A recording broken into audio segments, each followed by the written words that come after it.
Hai dok, Hai, sorry nih. Aku belum pakai earphone. apa? Belum pakai earphone. Oh iya, gawe oh.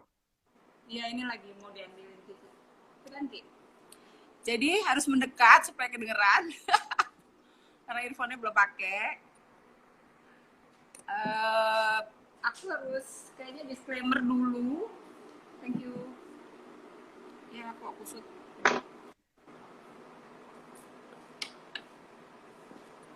Jadi bukunya yang bahasa Inggris di Indonesia udah nggak ada dok. Hah? Bukunya bahasa Inggris, yang bahasa Inggris di Indonesia nggak ada. Kenapa? Aku cek di internet di Amazon aja juga udah tinggal dikit bukunya, terus udah gitu apa namanya, ini aku demo dan aku bacanya baru separoh Itu bahasa Indonesia. bahasa Indonesia, Oh, oke. tapi ini pun udah langka karena mereka terbit ini kan tahun lalu, jadi Mhm. sekarang tuh udah tinggal berapa biji di tempat-tempat yang tersembunyi lah pokoknya. Oh, ada yang bahasa Gitu, Indonesia. ada Yang ini asli ada. warnanya biru. Oh, iya. Yang asli biru aku tahu. Nah Benar, kemarin itu tahun lalu oke. aku lihat di Periplus, cuma mau beli ragu-ragu gitu. Tapi udah gitu Oke. udah nggak ada gitu. Dan ini Oke. aku baru bacanya baru separoh. Jadi maaf ya nanti kalau agak-agak ada yang error, kayak dekat error, maaf gitu. Benar-benar baru separoh dibaca, lihat aja, boleh diperhatikan. Saya kalau baca memang agak jorok gitu ya, tapi ya udahlah ya gitu. Dok, aku bacanya memang karena masih setengah, jadi harus ngaku Oke. dulu, ya kan? Jadi Nah, nggak yang aku apa-apa tahu sih. tuh cuman baru yang lebih pada apa namanya, bagaimana happy brain itu Mhm. terjadi, gitu ya. Mhm. Bagaimana neurotransmitter itu, terutama empat bahan kimia bahagia itu yang menjadi sorotannya dia, yaitu dopamin, Mhm. serotonin, oksitosin, dan Mhm. endorfin, Mhm. kan itu ya. Mhm. Nah, jadi Mhm. memang kita baru melihat itu. Nah, sekarang bagaimana sih sebenarnya cara otak bekerja untuk mendukung sistem kebahagiaan itu gitu. Mau kebalik sih gue. Gitu. Oke, kita mulai ya. Yang namanya Happy Brain. Ini Happy Brain ini buku itu ya, buku Happy Brain ini itu bagus Ini ini. bukunya. Ya, itu bukunya. Aslinya warnanya kayak Aslinya gitu. warnanya biru. Aku pernah lihat ini. Nah, Kemarin itu tuh di ya, itu bukunya itu. Di awal-awal itu seneng aku gaya bahasanya si siapa namanya? si Eh, Bernadette. Dean Burnett itu. Dia Lucu paling banget loh. jengkel kalau iya, ya, dia paling jengkel kalau ada orang yang bukan dokter, bukan neurolog ngomong soal otak, ya, ngomong soal apa namanya, ngomong soal apa neurotransmitter lah, ngomong nggak tahu padahal dia nggak tahu. Itu sama yang ngomong yang suka ngomong kuantum kantum itu bukan ahli fisika biasanya itu sama. Neurotransmitter tuh kayak gini deh. Aku cari-cari gambarnya. Apa Ya, bener apa enggak? ya neurotransmitter itu bekerjanya di celah sinap itu, Di celah ya di sinap. celah Ya sinap betul. itu. Itu neurotransmitter di situ. Bekerjanya bagaimana? Itu dia menghubungkan antara presinaptik dan Terus possinaptik. Dan itu melanjutkan informasi. Jadi informasi yang dari satu apa namanya satu neuron ke neuron lain. Tapi ya tidak sesederhana itu ya. Iya, iya.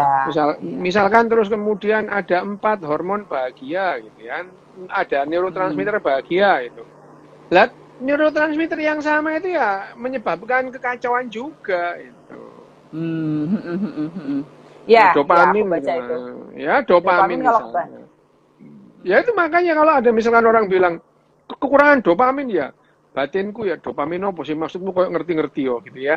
Ya itu kekurangan dopamin. Nah, dopamin itu di tempat yang berbeda akan menghasilkan kondisi yang berbeda. Oke. Jadi kalau misalkan dopamin itu bisa menimbulkan rasa benci yang sebenci-bencinya, dopamin juga bisa menimbulkan rasa cinta yang secinta-cintanya. Iya, Tergantung iya, iya. Tergantung di mana tergantung di letaknya. mana dopamin itu bekerja, ya itu sama Oh. itu.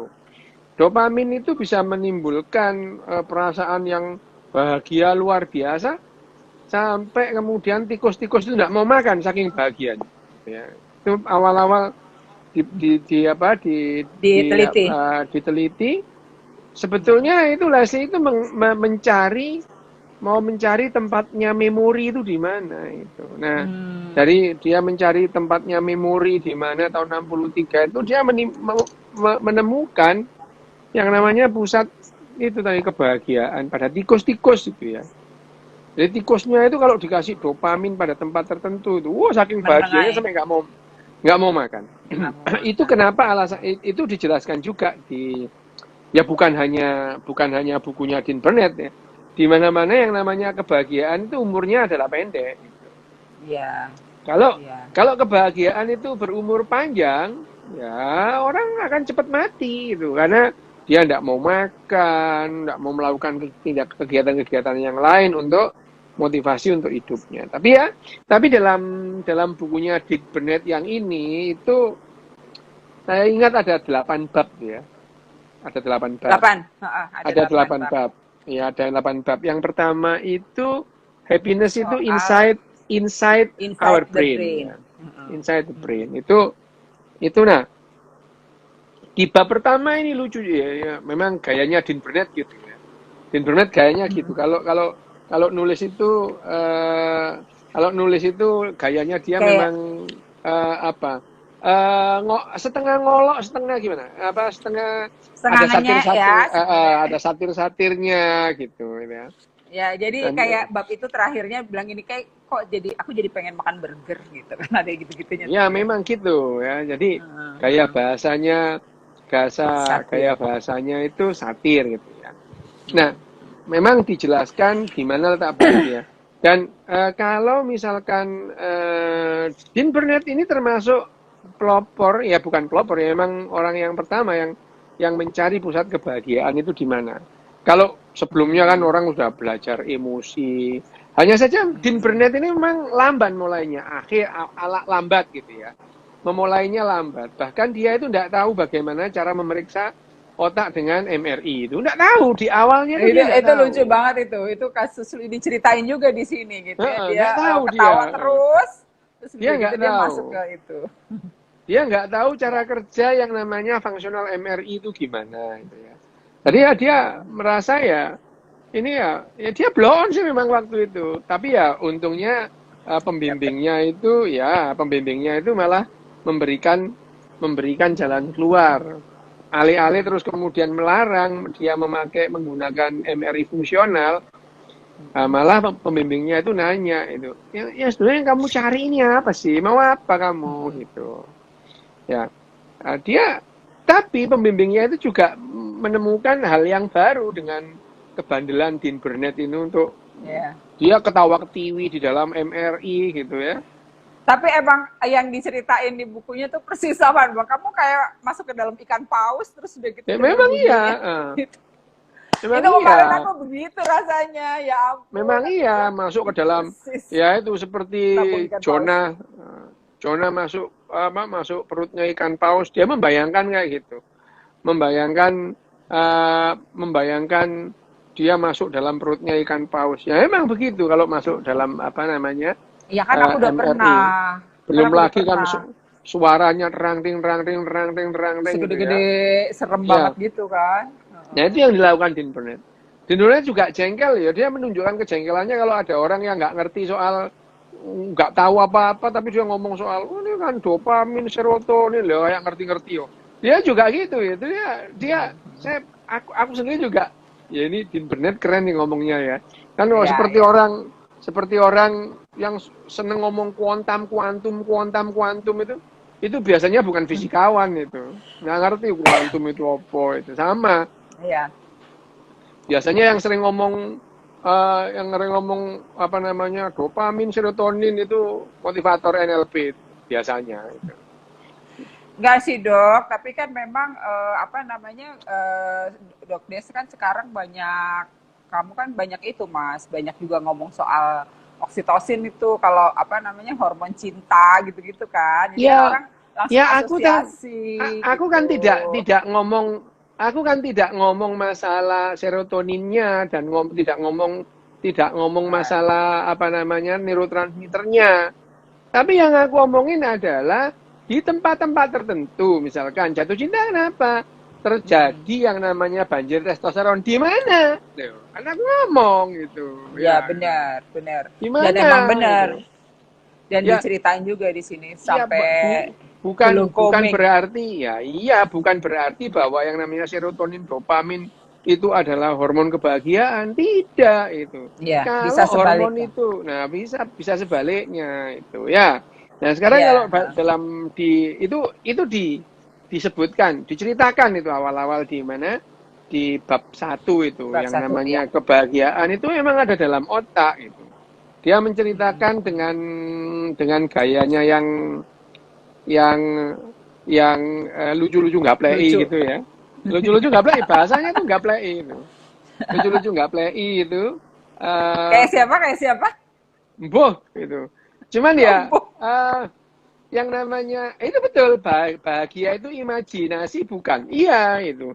Hanya yang nama oke. itu persis ya sebetulnya seperti yang diungkapkan dalam di bukunya Haris. apa namanya? Bukan di bukunya Antonio Ya, Damasio yang Damasio. mengatakan Oke. imaji itu ya. Ya, masuk ke situ. Bagaimana yang namanya memori itu terus kemudian direcall didefinisikan lagi menjadi sebuah eh, apa namanya ingatan itu, dan Mm-mm. itu memerlukan imaji itu. Betul, memang iya itu. Hmm. Dari dengan bahasa yang lain itu Dean Burnett itu Mm-mm. menjelaskan bagaimana kita meramu pecahan-pecahan memori yang ada di otak kita itu menjadi Puzzle gitu. sesuatu yang membahagiakan gitu ya. Sama memorimu, Hmm. misalkan memorimu tentang waktu kamu wisuda SMA misalnya itu. Hmm. Suatu saat itu bisa membahagiakan, suatu saat itu. Mm-mm. Tapi suatu saat yang lain bisa menjengkelkan. Kamu wisuda apa itu, momennya itu tetap momennya sama itu. Tapi bagaimana kemudian kita berimaji mengambil, karena memori itu tidak tersimpan dalam satu tempat, dan dia tidak disimpan dalam bentuk gambar atau bentuk film atau narasi. Enggak, dia disimpan dalam data yang terpecah-pecah di seluruh bagian otak. Itu Hmm. yang di awal orang apa namanya tahun 20-an itu orang sudah apa namanya ahli biologi sudah melihat bahwa memori itu tidak disimpan dalam satu Dalam tempat satu tempat tertentu, di otak. Jadi memang. ya dalam tempat tertentu, dan juga halo Mas Abu Marlo, wah ini ada magician di Hmm. situ itu. Magiciannya Eh, datang. iya iya Magician iya. doesn't believe in magic. Jangan dong, jangan dibilang gitu, ntar nggak laku. Loh, ya memang iya loh. Iya Magician emang. doesn't believe in Don't believe magic. in. They play a trick, some trick ya, triknya banyak. Oke. Nah, Oke. yang namanya memori yang yang disatukan dalam sebuah kenangan, nah, itu bisa macam-macam. Nah, eh, itu yang membuat setiap orang itu Mm-mm. bisa bahagia atau tidak, meskipun dia mengingat hal yang Sama. sama itu, yang Mm-mm. sama itu. Jadi Itu rekonstruksinya ketika ketika apa namanya memori yang lama di Oh itu loh recallin gitu masih ya. laku, masih laku. Iya, jadi magician itu ya harus gitu, harus lebay gitu, harus teatrikal gitu ya, membuat orang tetap percaya pada apa namanya tahayul itu memang kerjaan tukang sulap. Tidak apa-apa, bagus, itu membuat orang bahagia Mas Abu.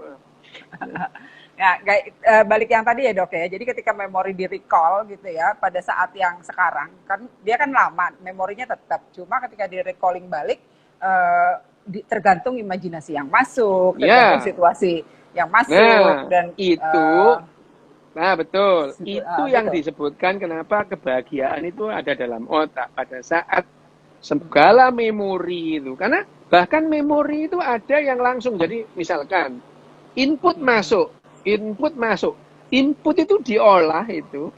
Karena misalkan kamu ngobrol dengan seseorang, memorimu jalan. Memori tentang apa? Memorimu tentang bahasa, memorimu tentang tempat, memorimu tentang emosi. Misalkan aja kamu terus diajak ngomong tentang seseorang yang kamu benci itu.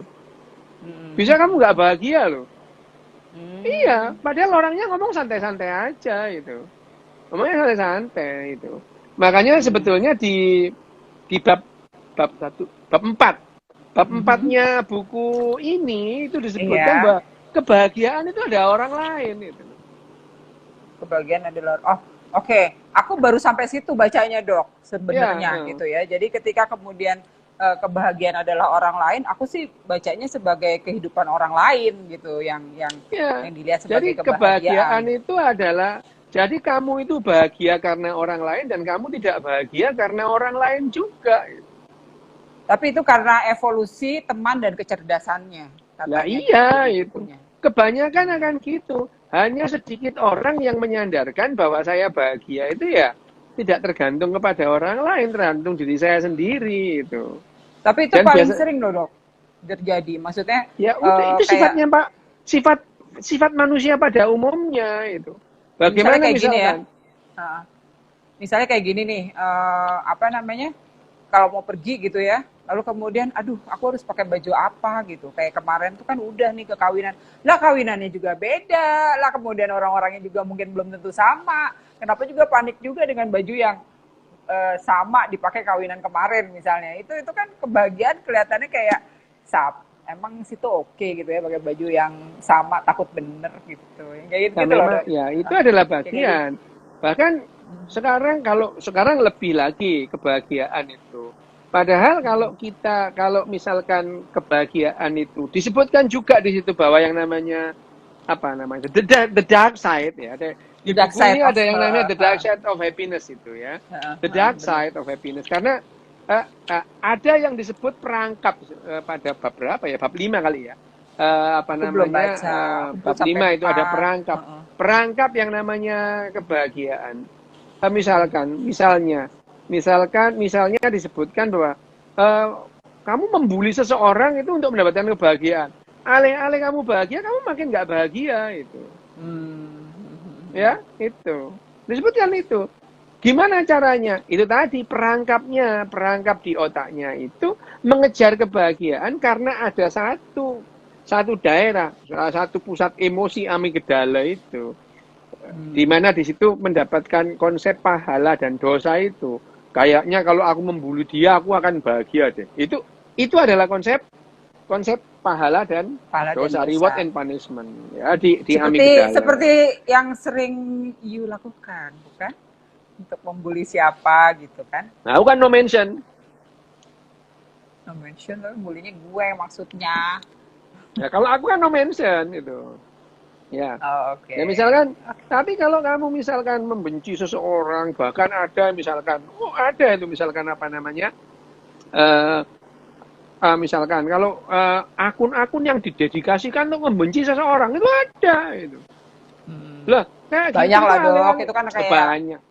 kayak apa Ya, namanya buzzer, netizen. nah, ya netizen itu dan yang seperti itu akan itu yang dikatakan Dean Burnett itu adalah perangkap di situ.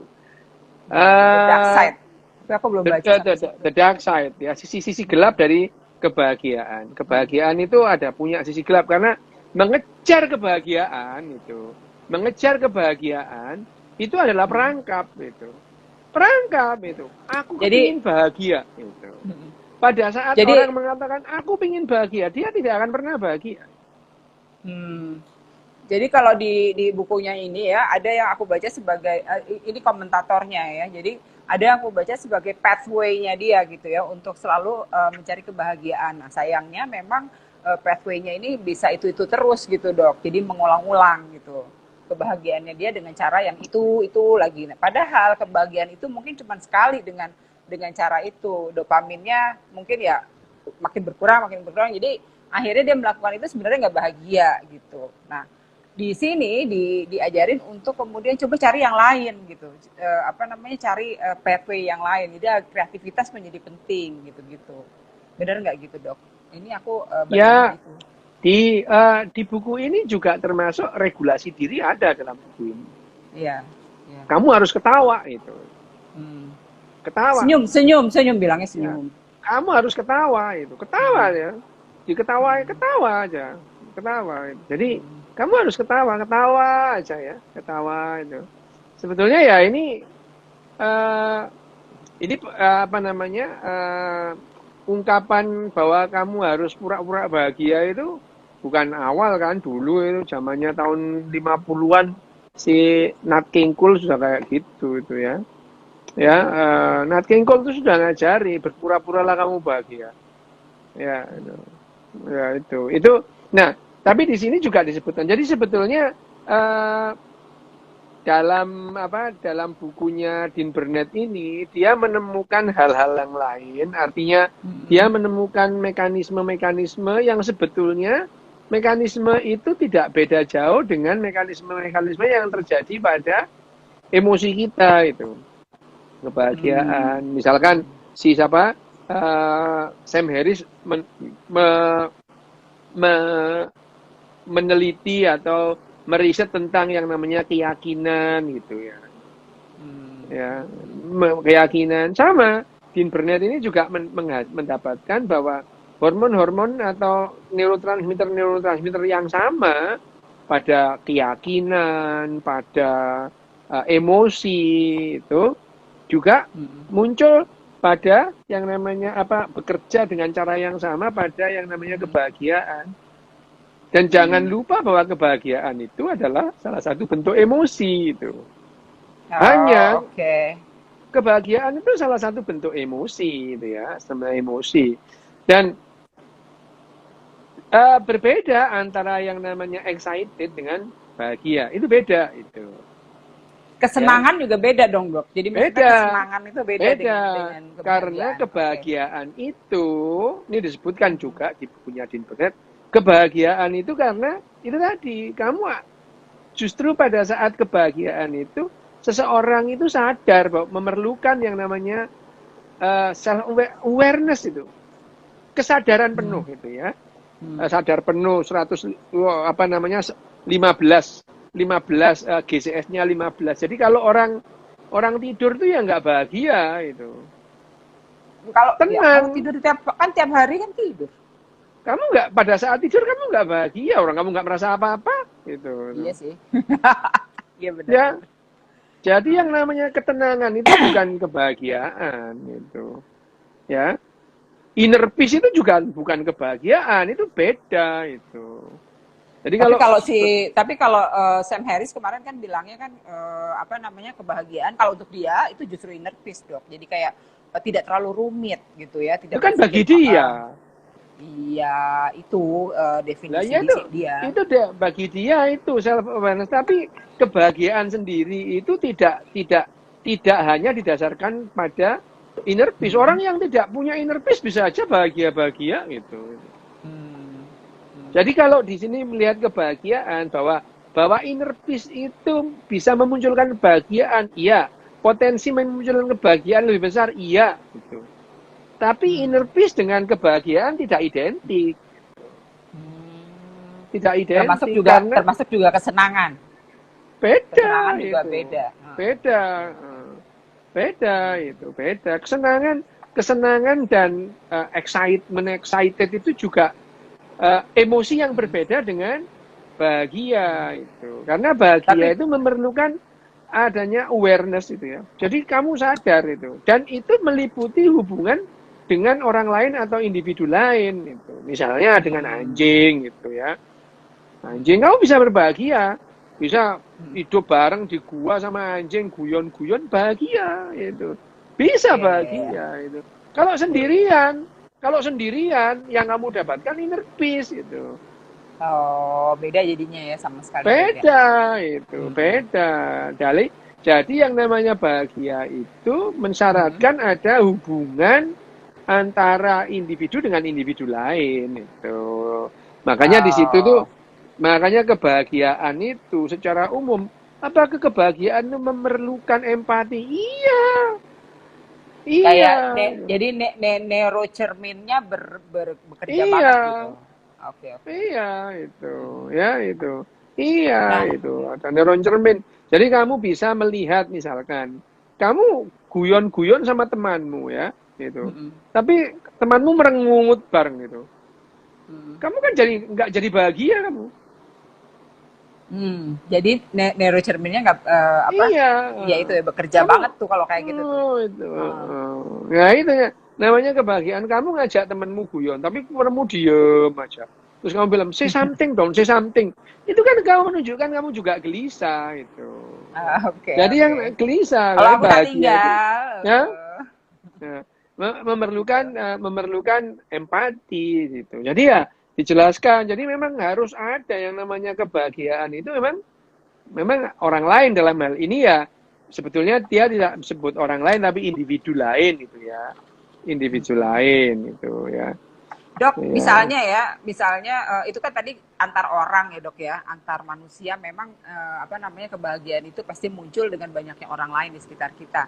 Nah, di bab 2-nya dia tuh kan ngomong soal rumahku istanaku, tapi menurut aku ini ya bagus home sweet banget. home, Home home sweet sweet home gitu home ya. ya. Nah, itu kan kayak apa namanya sebenarnya bukan soal konten rumahnya, tapi the feeling how safe dia. Kalau di bukunya itu bilangnya gitu gitu. Itu gimana dok? Memang ya sama. Yang namanya memori, kemarin aku ngomong memori. Ya, Memori itu tempat, ada tiga pilarnya, emosi, tempat, tempat, emosi, sama emosi, sama narasi. nasi. Ya, betul. Ya udah tiga ini. Tiga ini juga yang menimbulkan kebahagiaan atau tidak. Itu. Kamu di Jadi ketika suatu recall, tempat. Iya, jadi tiga tempat. Ada tempat, ada emosi, ada emosi, ada narasi gitu. narasi. Salah satu kamu tidak masuk ya itu akan runtuh itu. Misal tempatnya sudah enak nih, emosimu awalnya sudah oke, narasinya nggak jelas, nggak enak itu. Ya udahlah, upset lah kamu gitu. Upset lah kamu. Nah, pada orang yang itu memperkecil kemungkinan upset, jadi orang itu berusaha mendapatkan inner peace. Sebetulnya apa? Dia itu untuk mencegah supaya tidak upset aja. Nggak bahagia, nggak apa-apa. Yang penting nggak kecewa. Gitu aja dia. Gitu. Ya, jadi orang yang jarang kecewa itu, belum tentu dia bahagia. Itu. Tapi nggak kecewa aja. Itu. Jadi orang yang datar-datar saja. Itu. Orang yang Ada datar-datar saja. Bukan berarti nggak bahagia. Itu ya. itu ada yang bilang jomblo biarpun jomblo anteng katanya. Jadi dia suka nggak Lah bahagia iya, tapi anteng. iya. Kalau dia bisa menerima, makanya itu adalah bagian dari menerima keadaan. Itu kan bagian ajaran dari uh, Satipatthana. Satipatthana itu adalah apa namanya? Satipatthana itu meditasinya ala Siddhartha Gautama itu. Satipatthana itu. Kalau Nah, itu bukan itu. Kalau sehari apa? bukan itu. Ya, tadi kan Saksi beda pasa lagi itu. beda. Ya sama. Nah, itu yang disebut kebahagiaan. Jadi kebahagiaan memang nggak sederhana itu. Dan kebahagiaan itu umurnya pendek. Harus pendek itu. Harus Iya dan pendek. cuma Harus memang pendek. kecenderungan orang itu mengejar terus gitu kebahagiaan itu dikejar terus bagaimanapun caranya dengan persepsi dia gitu. Nah udah gitu lagi-lagi tadi tuh yang aku baca yang baru sampai situ adalah kemudian kalau sampai nggak sampai kalau bisa sampai nggak puas gitu ya kimia kebahagiaan yang kayak serotonin, nah itu fungsinya apa sih dok? Coba jelasin dulu. Itu kayaknya dia kemudian kayak proses antidepresan gitu loh. 70% dia bilang adalah bahan. Serotonin. Itu apa sih dok? Serotonin. Apa? Serotonin itu adalah Kimia kebahagiaan. neurotransmitter. Bahwa serotonin itu sangat berhubungan dengan depresi dan stres, iya. Tapi depresi dan stres itu tidak hanya melulu urusan serotonin itu. Oke, sama yang lainnya Ya, juga. sama gitu.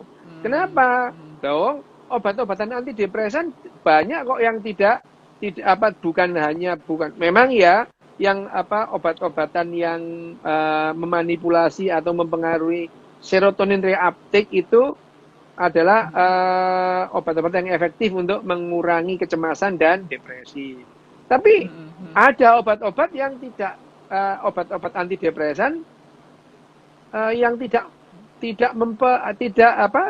yang targetnya bukan memanipulasi kadar serotonin ada itu.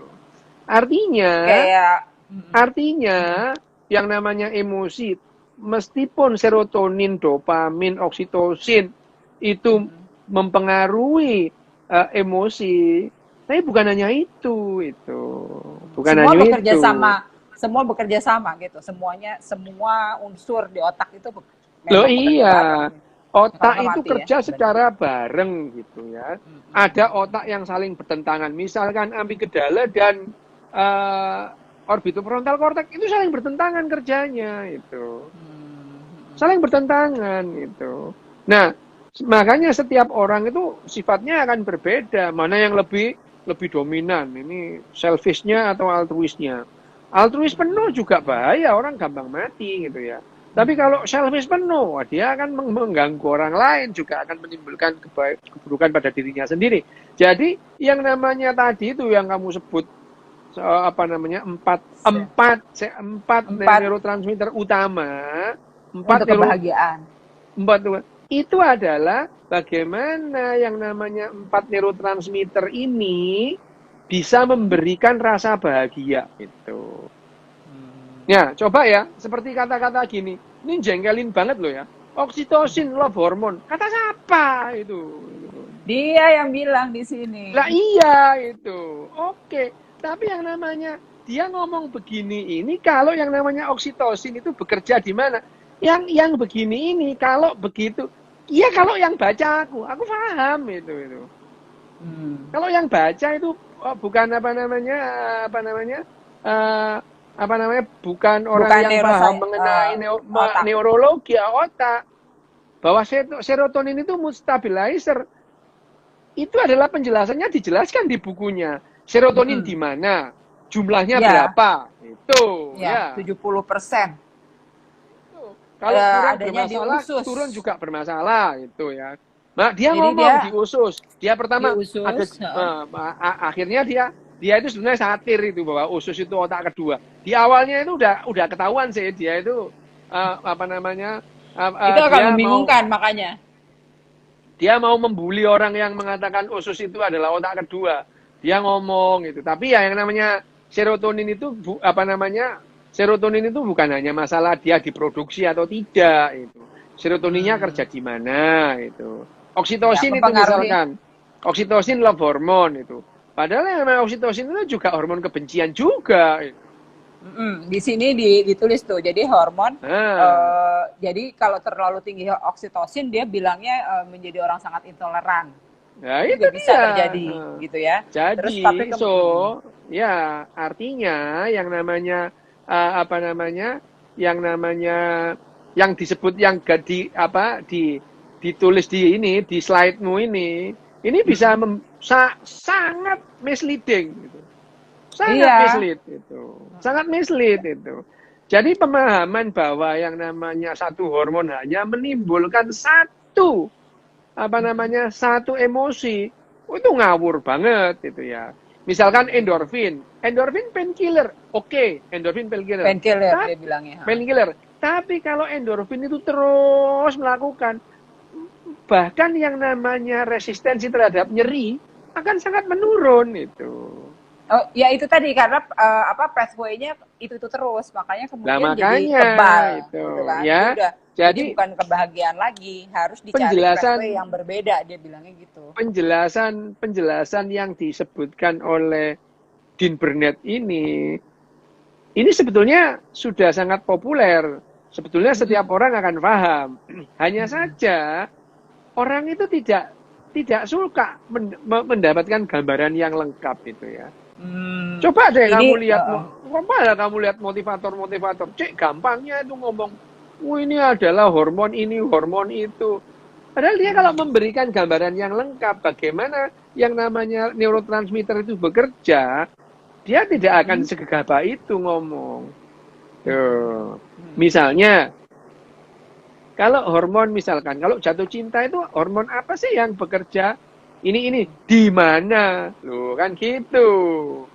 Di ya. mana? Itu. Dan enggak, sebenarnya di beberapa tempat kalau dia jelasinnya, tapi porsinya berbeda-beda. Jadi tapi kemudian bekerja sama dengan bekerja sama gitu loh pokoknya. Nah, iya Kayak memang. gitu. Yang Jadi namanya hormon tadi neurotransmitter itu satu sama yang lain bisa saling mendukung, Mm-mm. bisa saling Bisa saling. memperlemah itu, Mm-mm. saling berlawanan itu. Hanya saja yang diteliti oleh Dean Burnett itu adalah Mm. banyak sih, dia meneliti bukan hanya empat hormon dan neurotransmitter Ada itu, banyak yang lain. banyak itu, banyak Tapi itu ya. yang di awal-awal dari bukunya yang banyak dia apa namanya hormon kebahagiaan itu banyak yang disebut-sebut terus gitu ya. Jadi 4 posisi itu yang menjadi ini dan memang dia menjadi ini apa namanya eh, ketika kemudian serotoninnya terlalu banyak gitu ya, maka akan berbalik seperti kayak ada kecemasan, depresi dan fokusnya malahan gitu. Jadi Itu kalau pada kebalikannya. limbic system gitu, Nah, iya betul. ya. Nah, Jadi sekarang kalau itu saya pada lupa limbic ngomong. system itu, jadi kalau pada limbic system terjadi yang seperti kamu sebutin tadi, itu yang Mm-mm. terjadi adalah justru reverse-nya gitu. Ya, Limbic tapi kalau system itu yang apa sih, Dok? limbic system itu adalah uh, bagian otak yang memunculkan emosi itu. Jadi Hmm, itu kalau ingatannya itu adalah ingatan-ingatan habitual gitu ya. Seperti kamu sepedaan itu tuh yang bekerja limbik habitual. itu, habitual habit ya, kebiasaan. Nah, emosi itu tidak memerlukan kesadaran gitu. Hmm, Kan tapi kamu pernah. habitual limbic tadi tuh bisa berubah nggak, Dok?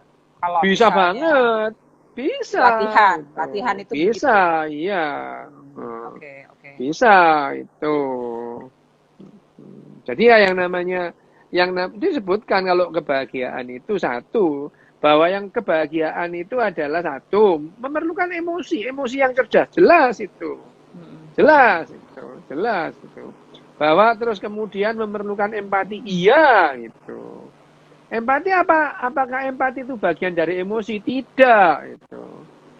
Tidak, karena empati itu memerlukan neuron cermin. Neuron cermin ada di korteks. Korteks bukan bagian dari limbic system. Itu ya, itu. Oke. Iya, iya, iya, Itu. iya. Nah, Tapi, dari dari penjelasan Dean Burnett mengenai bahagia ini, penelitiannya dia juga artinya penelitiannya dia juga mengamini tesis-tesis sebelumnya bahwa yang namanya kebahagiaan itu hanya menimbulkan kebahagiaan kalau kita berhubungan dengan orang-orang lain dan dengan individu lain gitu ya. Orang biasa bisa berbahagia dengan anjingnya, dengan kucingnya, tapi kalau sendirian dia nggak bahagia itu. Kalau sendirian itu hanya yang didapatkan inner peace itu inner ya, peace ya. inner Dan inner peace peace itu. bukan bahagia. Dok, sekarang Beda, pertanyaan beda. Hmm. pertanyaan Apa? selanjutnya adalah apa namanya gimana gitu ya menangani otaknya tuh gimana gitu itu di bab 3 sebenarnya jadi bagaimana menangani supaya kemudian orang memperoleh gitu kan namanya kebahagiaan tadi selalu dikejar sama orang Iya walaupun memang waktunya itu. pendek walaupun Memang iya. situasinya bisa berbalik kalau berlebihan tapi Memang iya. apakah menangani otaknya gimana supaya kemudian balance gitu loh yang kira-kira bisa dilakukan misalnya kalau di sini contohnya makanan yang sehat sama olahraga gitu, vitamin Ya, B6 gitu-gitu kan yang dia kasih. ya, Tapi ya. how to gitu kan kan kita nggak bisa saya ngasih serotoninnya sekian di bagian limbic system.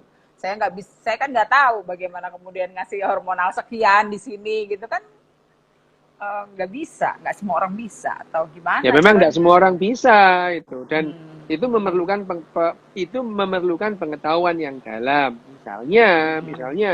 Misalnya bagaimana propanolol itu bisa bagaimana propanolol yang awalnya itu obat jantung dan obat pembuluh darah tekanan darah hmm, tinggi itu sekarang digunakan untuk mengobati orang tremor gitu.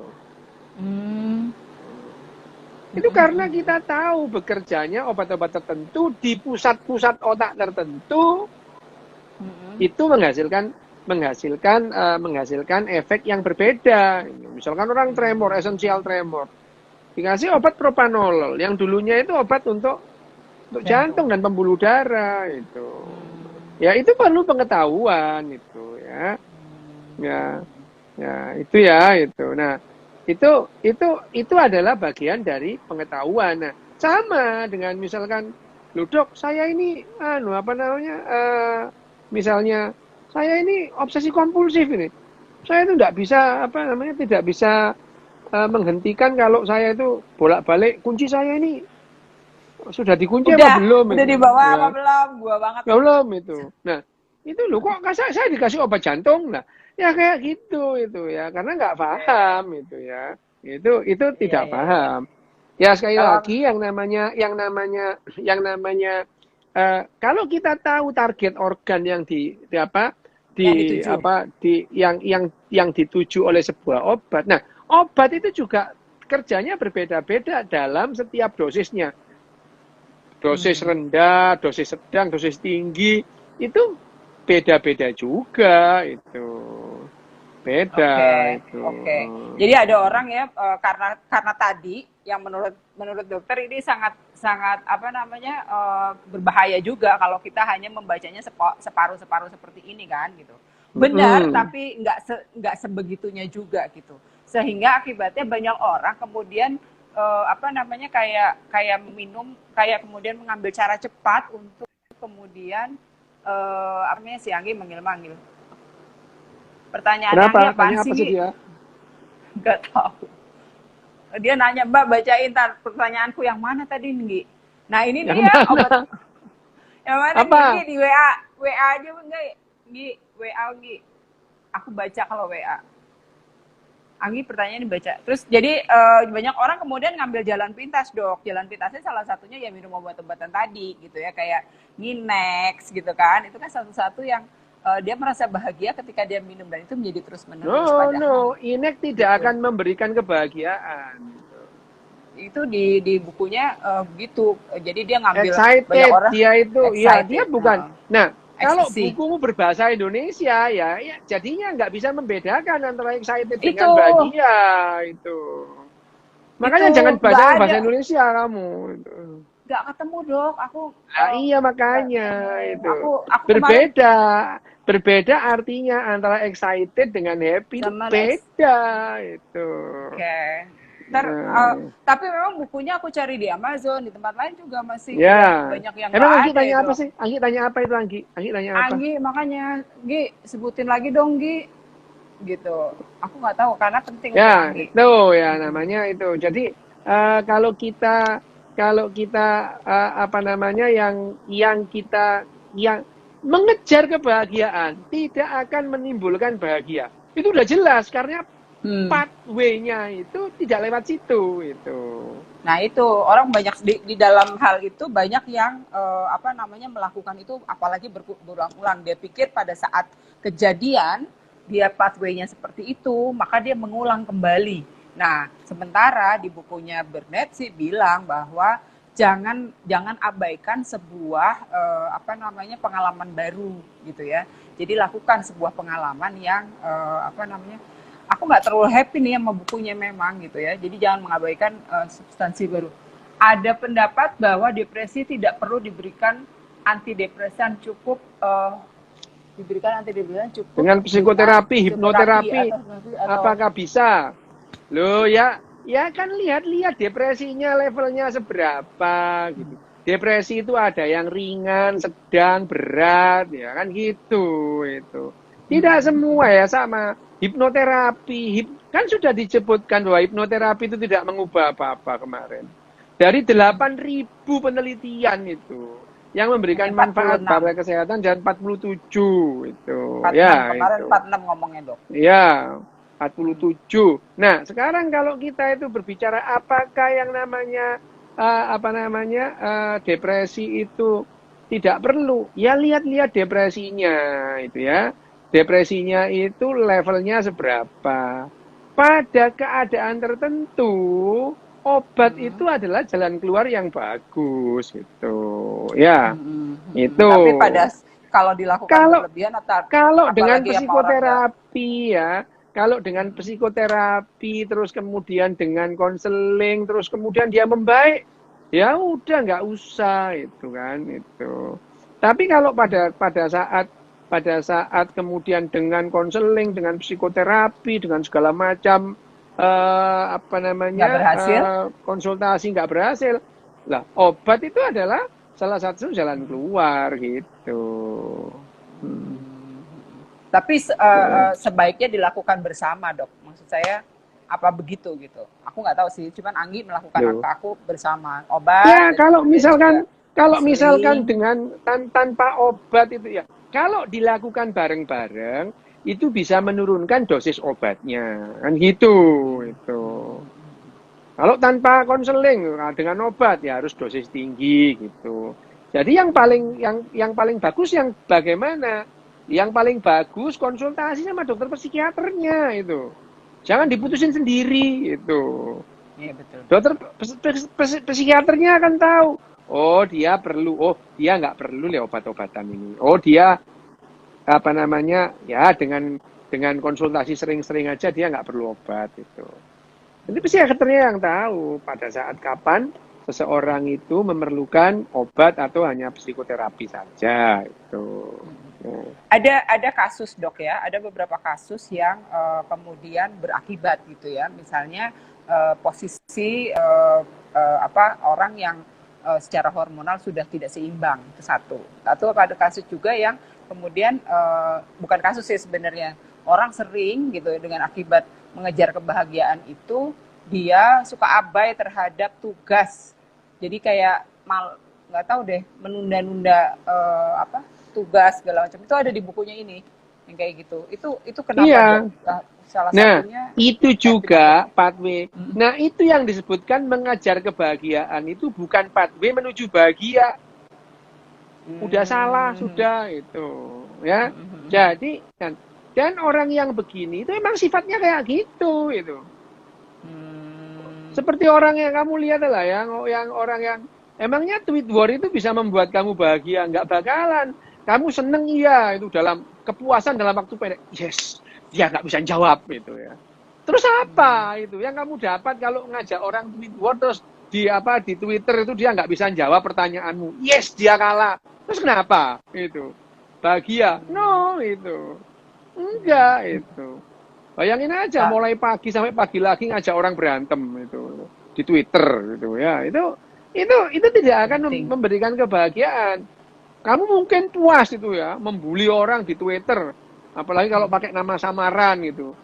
Tapi itu perangkap itu. Kamu tidak akan bahagia dengan itu. Ya. Nah, bahagia. Mungkin orang yang diganggu itu ya dia terganggu itu. Tapi biasanya orang yang diem terus kemudian nggak nanggapin itu dia punya kan bahagia lebih tinggi karena dia tidak menempuh jalan yang salah. Pathway-nya sudah benar itu. Ya, pathway-nya udah benar itu. Pathway Tapi untuk kebahagiaan itu adalah begitu kamu mengejar kebahagiaan, kamu menempuh jalur yang salah. Tapi di sini aku tadinya mikir benar gitu ya, karena kata-katanya dia adalah bekerja, maka reward and punishment-nya adalah dapat duit gitu dok. Jadi kalau iya itu. Itu kan, itu kan kemudian dia meningkatkan hormonalnya dan dia kayak reward gitu ketika dia bekerja. Tapi pada bab selanjutnya yang aku baca adalah pathway-nya bukan begitu, bukan untuk mendapatkan uangnya gitu, tapi bagaimana eksistensi Anda sebagai orang yang kemudian bisa mengerjakan hal pekerjaanmu karena di situ domainnya dia gitu. Domain kemenangannya dia adalah ketika bekerja. Konsep pahala dan dosa itu reward and punishment itu adalah pada saat yang namanya amigdala itu terpicu untuk melakukan sesuatu. Perkara hasilnya ada apa enggak itu enggak penting gitu. Jadi orang misalkan bekerja untuk mendapatkan misalkan mendapatkan duit itu. Iya itu. Tapi duitnya itu enggak penting, ada apa enggak penting gitu. Makanya pada saat orang asik bekerja itu dia enggak mikir itu nih hasilnya nanti berapa itu. Enggak mikir itu. Tapi bahwa bekerja itu tujuannya menghasilkan salary, iya itu. Tapi cara bekerja otak mengenai pahala dan dosa itu, reward and punishment itu, dia tidak memikirkan bahwa pahalanya itu betul-betul ada. Yang dia khawatirkan adalah punishment-nya. Kalau aku nggak melakukan ini, aku yang akan dapat ini. Meskipun yang dia dapatkan itu belum tentu sama itu. Ya misalkan itu yang sering dilakukan adalah pada binatang-binatang sirkus itu ya. Mm-mm. Wah, dicambuk, keluar itu. Pada saat dia tidak melakukan kesalahan atau mengikuti perintah dari pawangnya, dia nggak dicambuk. Dia Hmm. mikirnya, oh kalau gini aku nggak dapat cambukan, itu aja itu. Hmm. Dia Tapi dia artinya, emosinya seperti itu. Jarang sekali kalau kemudian setelah itu dikasih makan itu biasanya lumba-lumba. Lumba-lumba yang dapat. Loh, kalau lumba-lumba iya, karena lumba-lumba itu sadar reward. itu. Hmm. Iya, reward itu. Jadi ya seperti manusia lumba-lumba itu. Kalau diberi reward, dia Dia akan melakukan melakukan hal itu. yang baik gitu. Oke. Itu. Tapi Oke. dengan hypnochrome brain juga bahwa yang namanya ketakutan itu memberikan mengarahkan orang, drive orang untuk melakukan sesuatu, ketakutan itu. Hmm. Makanya kalau kampanye sekarang itu orang diberi ketakutan, bukan diberi iming-iming gitu. Itu. Justru ya, justru Iya. kemudian bagian bagian apa namanya amigdalanya ya, kemudian Iya, menjadi. memang gitu. Tadi aku mau nanya sesuatu dok. Jadi misalnya kayak Apa? apa namanya eh apa ya tadi ya? Aku cuma mau bilang bahwa Apa? ketika proses apa namanya berulang-ulang itu, apakah kemudian menjadikan ini nih jaringan mesolimbik itu apa sih dok? Apakah sama dengan jaringan limbik tadi dok? Enggak, mesolimbik itu mesolimbik itu adalah daerah-daerah yang di bagian dalam limbik. Limbik sistem itu kan banyak itu. Mm-mm. Mesolimbik itu yang lebih dalam itu.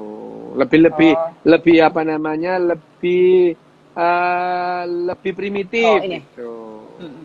Nah, kebahagiaan gitu pada akhirnya juga sesuatu yang berkembang gitu ya. Jadi di otak itu sepertinya memang didorong untuk ada sel-sel baru yang seperti tadi apa namanya merekognisi hal-hal yang lama dengan cara baru sehingga kemudian kita juga harus tetap menumbuhkan cara-cara baru, pathway baru dan apa namanya dan sel-sel baru yang tumbuh gitu ya untuk lebih kemudian lebih apa ya namanya jadi baru aja gitu jadi orang baru apakah itu begitu ceritanya atau gimana ya apa aku salah salah Ya, persepsi terhadap buku itu apa gimana sih dok jadi memang nah, uh, bukan ya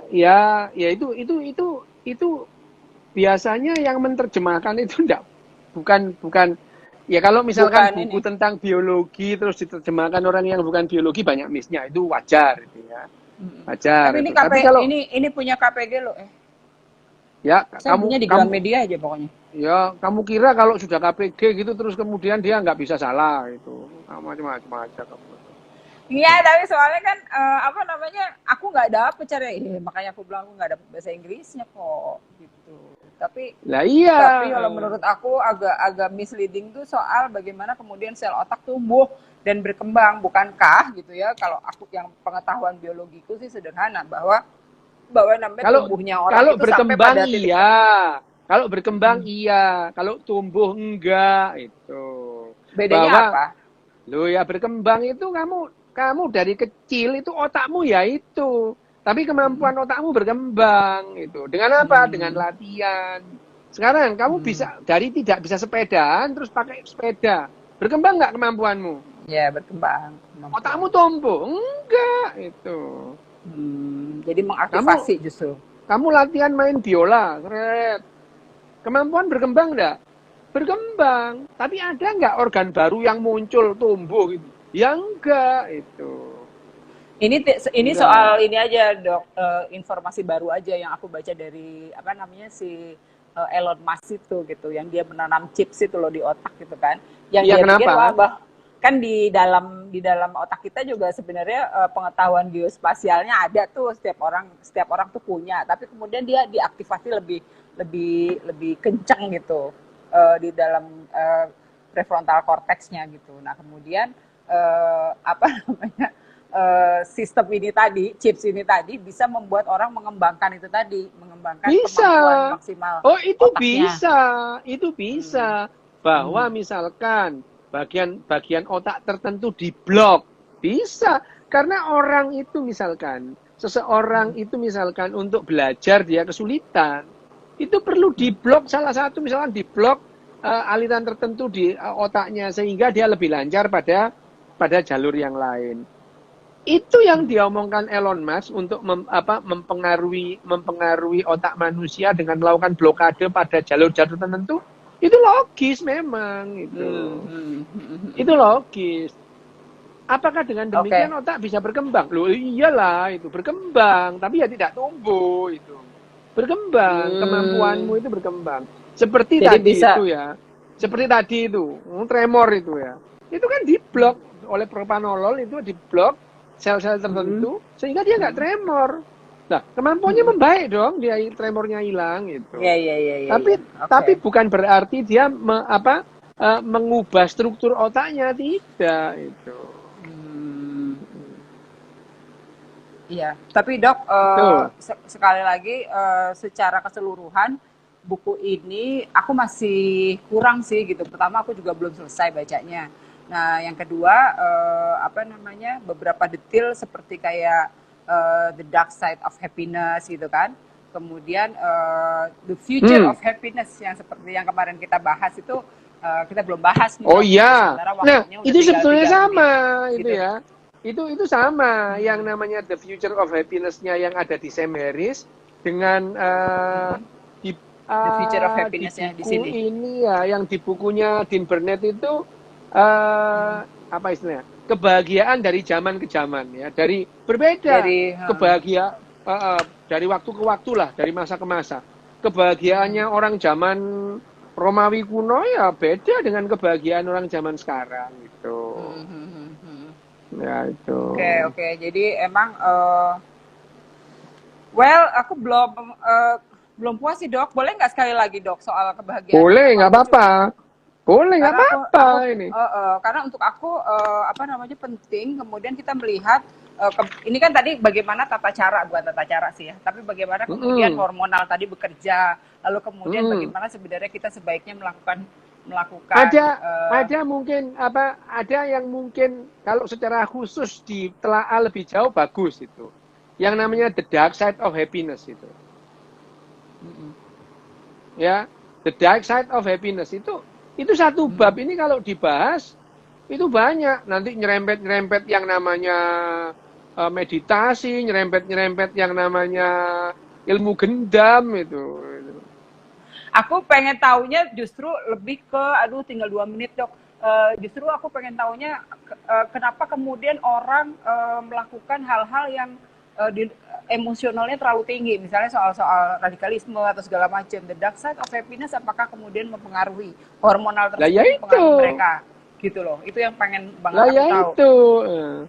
Jadi happy brain-nya sekali lagi ya Dok, boleh ya minggu depan ya? Boleh. Agak selesaiin. Jadi memang secara boleh. biar, dan aku juga mohon maaf karena aku belum selesai. Coba kamu lebih fokus di yang namanya the dark side of happiness. Oke.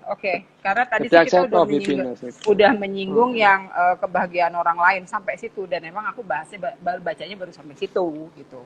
Nah, tapi the dark side of happiness ini menurut aku penting, bahwa kemudian terlalu happy, terlalu banyak serotonin juga, tadi oksitosin juga membuat orang sangat egois dan sangat tidak toleran.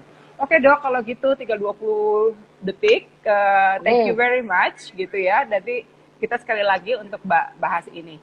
Oke, teman-teman, dan thank you semuanya. Thank you. Bye.